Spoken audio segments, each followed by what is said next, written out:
photography for the rest of us, a place for people who love the art of photography. My name is Carrie, and this is week 3, day 3 of our Learn Photo Challenge.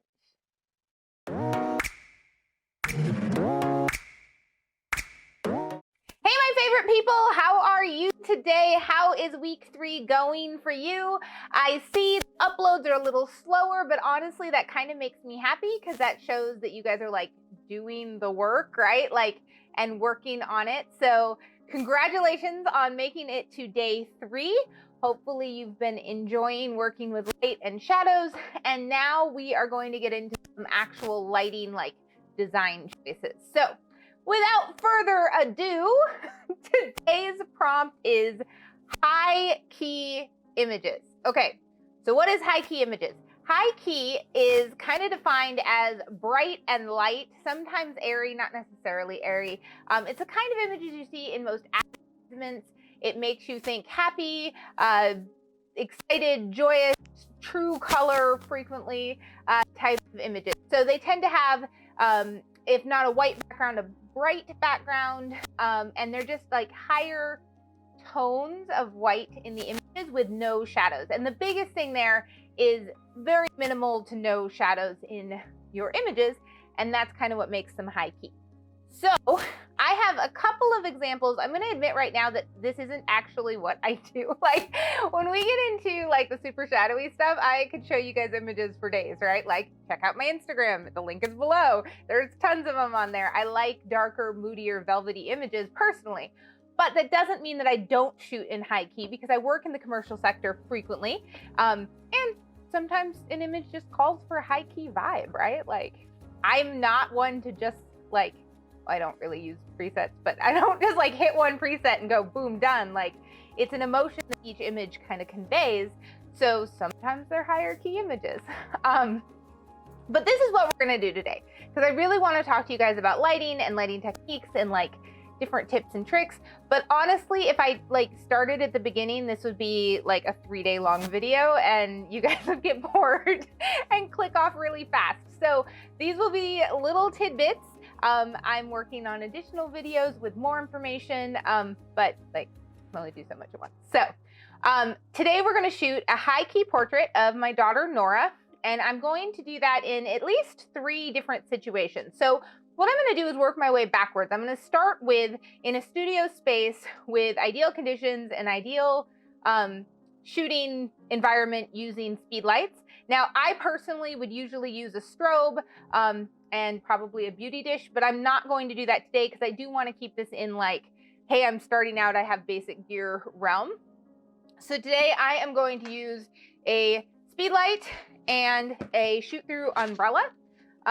These are super cheap, inexpensive, and they are a great starter option. People ask all the time in different like groups and stuff that I'm in, like, I'm getting started, what do I need? And everybody has 100,000 different answers, right? And there isn't a right answer.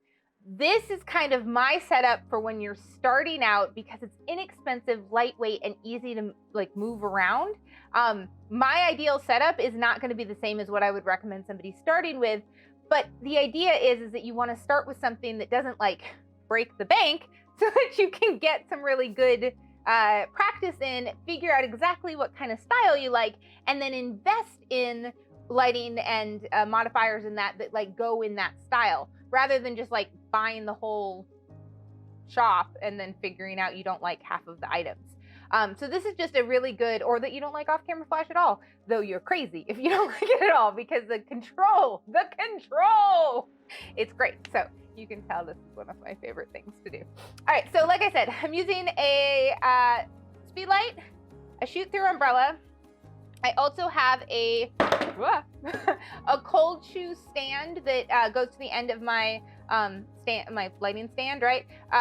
You can absolutely use, I think I have one here. You can absolutely use the cold shoe that comes with your, I don't know if it's in there, the cold shoe that comes with your light.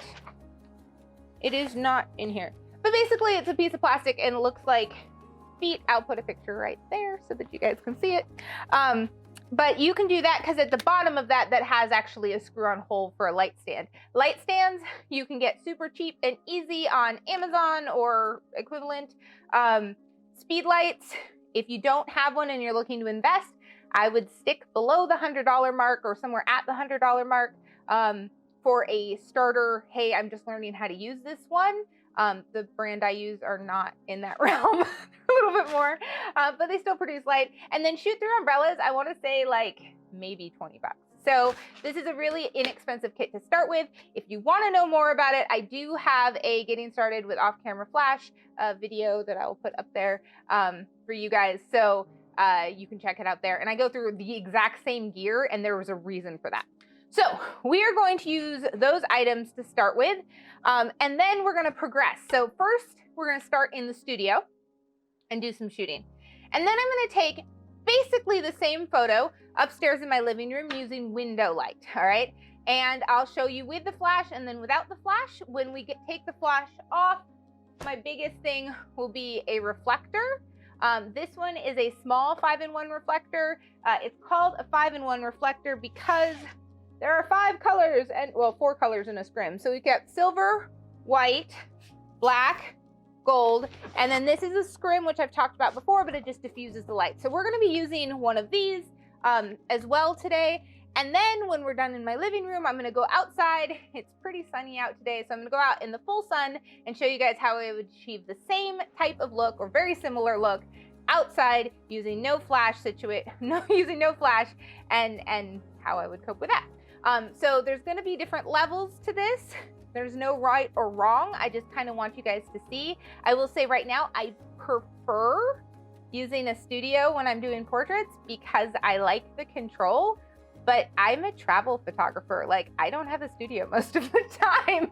When I'm working in commercial, I do. I started and trained in a portrait studio, but like, that isn't where I live most of my life. So I am absolutely all about figuring out workarounds for when I'm just standing out in the hot sun and I need to take an image of somebody for an interview or because they're cool or whatever. So, and then as far as, cause I don't want to have to go through this in the like demo portion. As far as gear I'm using, I'm shooting a Nikon D850 today. I am using a Tamron 85mm 1.8 lens, and a trigger for my flash so that it can be off camera. I think that is all of the real necessities. I'm using a piece of poster board as my white background for the portrait. You could do that. You could use a sheet. You could not use a piece of white poster board. It was just easy and mobile, so that's what I'm going to use for that. And yeah, so let's get into the demos. But real quick, just so that you guys, wrap up. High key images, mostly white, bright white color, no shadows. That's what we're looking for your submissions. So let's get to the demos. All right, you guys, so this is Nora. If you have not seen her before, wave, Nora. There we go. And we are gonna do a quick headshot, and I just wanna show you guys kind of how a high key image would be created. This is by no means a super formal shoot. I just wanna show you guys the mechanics of all of it. So like I said, I'm gonna start off with a speed light, with my umbrella, and a light stand. That's it. And what I've got that is I have that set up right in front of Nora, above her, so that the light is coming down in kind of a paramount look, which means that there's a shadow underneath her nose and a little bit of one underneath her chin. And then a white piece of poster board behind her as my backdrop. And that's all we've got going right now. So let's take a shot and see what that looks like. All right, I'm gonna bring this up just a little more. All right, you ready? Chin down just a little hair. There we go, perfect. Ready, 1, 2, 3. You wrinkle your nose when I shoot. Perfect, all right, so that looks pretty good of Nora, right? Like, she's nicely lit, but if you look, there's quite a bit of shadows all around her, right? So let's take a moment and figure out how we can alleviate some of those shadows. Super easy way to do it would be to use our reflector. So we could use the white side of the reflector, or the silver. I'm going to use the silver today because it's a lot of contrast in those shadows and I want to really lighten it up. Silver reflector actually bounces more light, as you can see just when I bounce it from my video light. And a white reflector uses a little bit less. A really easy hack for this is get a piece of poster board and tape some tin foil to one side, and then one side you have white and one side you have silver, and you're out like $2 for a piece of poster board. But I do have an actual 5-in-1 reflector, so today I'm just gonna have her hold it. Maybe not the most professional way to do this, but needs must, right? All right, Nora, right here. There we go, right underneath. Perfect. Oh, perfect. You look so great. Ready? 1, 2, 3. There we go. So if you look at those two images side by side, you can see how much we've taken the shadow out from underneath her neck. Now it's reflecting a little bit onto her face as well, making it a little bit too bright on her face. Normally the way that I would fix this would be to tilt it slightly, but because she's holding it on her own, I'm just gonna let it go for now. It's not that much of a difference, and I actually kind of like it. It brings out her freckles in her eyes a little bit more. But then looking at this photo, what is the other problem you see? Yes, the background is not actually white, right? It is gray, even though, well, okay, you may not be able to tell from the video light, but it is a white piece of poster board back there. Right, Nora? Okay, she says yes. So what that is it's called light fall off. So what's happening is when the strobe hit, or the speed light hits Nora, the light is coming down and it is not reaching, enough of it is not reaching the back of the white wall. So like I said, I'm gonna start an ideal situation. So ideally, the solution to that is a second speed light. And I'm going to bring this in a little bit closer for you guys real quick. This is what I was talking about with the cold shoe that usually comes with your speed light. It's just a little stand. You can set it on the ground or you can attach it to your light stand. So I'm gonna turn on this one. There we go. And all I'm gonna do is put it right, all I'm gonna do is knock some things over. I'm gonna put it right behind Nora, and I'm going to, with no modifier or anything, and it's gonna just bounce off of that white wall. So let's see what that does. You have your reflector still? There we go. All right, ready? Big smiles, 1, 2, 3. Nice. You squinted in that one. All right, so if you look at this, right? Comparatively, the white wall is really white now. And so nice white background, nice coloring on her. She's got a little bit of a shadow which defines her chin, but it's not as heavy as it was in that first one.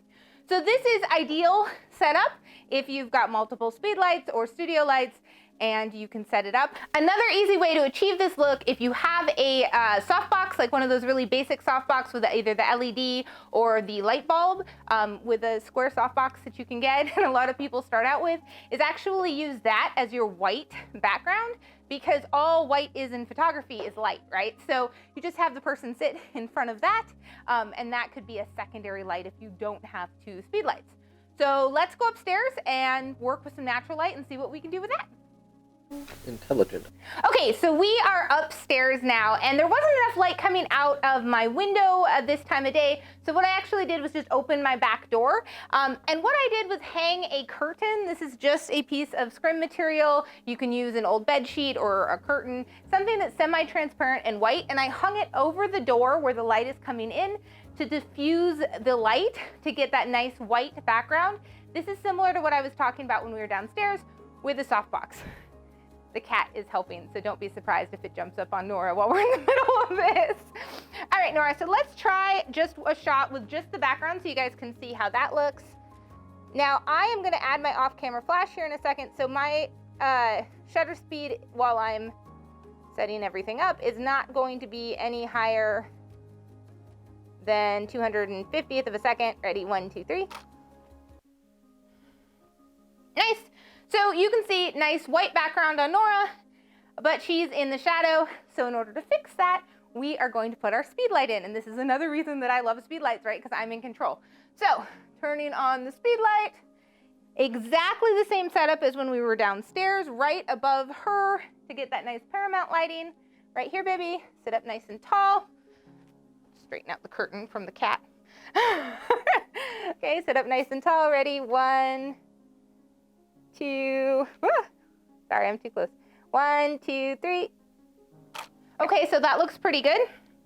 And we still have that shadow coming underneath her chin. So let's add our reflector back in. Ready? 1, 2, 3. Ah, cutest one yet. There we go. Minimal shadow underneath her chin. A little bit is fine. It shows some definition, right? But we're looking for high key, so minimal shadows. Okay, so what about if I don't have a speed light, Carrie? Good question. So let's take the speed light out of the equation. Now there's a couple of ways to do this.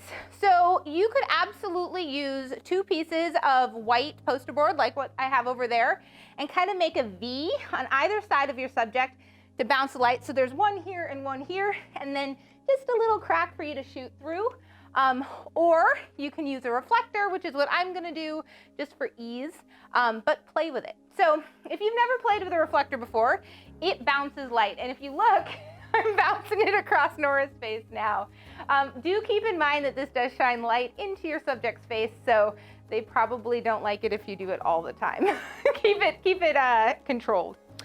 But I am going to use this as my light source to make it so she's not silhouetted anymore. So spot metering for her face. I'm gonna open up just a hair and I'm gonna slow down my shutter speed a little bit. And then when I'm ready, I'm gonna find that light right there. Nice. And we get this shot. Nice, right? So easy peasy, we are diffusing the light, using a reflector, and getting this shot of Nora in a high key manner. This is actually a really easy way if you're doing like the cover girl shots, you know, where the women are like, ooh, and the wind is blowing. I don't have hair, but you can imagine the wind blowing in their hair. Have them stand in front of a curtain window and then expose for their face. And again, you can absolutely use 2 pieces of cardboard and kind of just put them up on either side. If they're white, it's called a V-flat, and we use it all the time in studio photography. The cardboard just makes it easy, or the poster board makes it easy. So let's step outside real quick, get one more shot, and then you guys are good to go. Okay, last but not least, we are outside. Now, we are gonna go through exactly the same steps. So to keep this video of a reasonable length, I'm not going to shoot out here, but I do wanna show you guys something. So this is a much, much larger 5-in-1 reflector. I am almost 6 feet tall, and it is almost as tall as I am to give you some sort of an idea. But this is what I recommend for people when we're shooting out in bright sunlight. And let me see if I can turn the camera for you, but we are in direct sunlight. I'm sure you can tell by the shadows and the squintiness of my face. So what I would do in this situation, right, is I'm actually trying to block some of the sun to even it out. So if we look at her, Nora, sit up next. If we look at the light coming behind Nora, right, everybody's told, okay, we'll shoot with the sun to their back so that it's nice and even and you're not getting the harsh shadows that you see on my face right now, right? So that is what this scrim is really good for, is that you can actually hold it up and block that sun, and this is creating the same backdrop as the door was creating for me before. Now you don't, the wind is blowing it onto her. You don't have to have it touching your subject. In fact, if we scooch her around a little bit, here, Nora, just scooch around on the stool for me. Here we go. If you scooch around here and we see her, you see the light hitting the side of her face here. If you were doing maybe a different sort of shoot and you were out in the middle of this, right? I have no shade, no cover, but bright sunlight, but I wanted to get those nice soft light. That's what this is for. So we would just hold up the scrim, and you see how it softens the light on her face and softens the shadows? Can you look straight up at the people, please? There we go. So bright light on the side of her face right here and dark shadows. And then this just evens it all out, right? But we still have tons of light coming through, and it's nice. So this I would use in exactly the same way as I used for the doorway. I would use this as my backdrop, and this is the photo that we got. So awesome, let's go back and wrap things up. All right, so hopefully those were all super helpful for you, and you can take at least some of those little tidbits of knowledge and create your own images. Like I said before, you absolutely do not have to do portraits for this. I am just using portraits as an example. You could take a picture of anything that's light and bright and high key. I take a lot of plant photos in this style. This tends to be the way that I go when I think spring. So like, I have a lot of cherry blossom pictures that look like this. So great. What do you do with your images now? You guys should know this by now, but please post them on Instagram with hashtag #LearnPhotoChallenge and hashtag photos for the rest of us. Share them in our Learn group under the week 3, day 3 thread.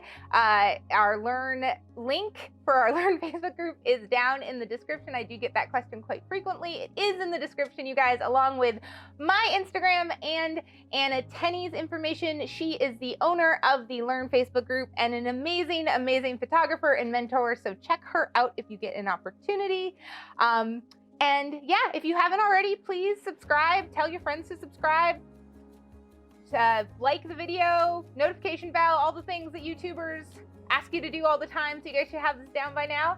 And I can't wait to see your images, and I will see you guys tomorrow. Bye.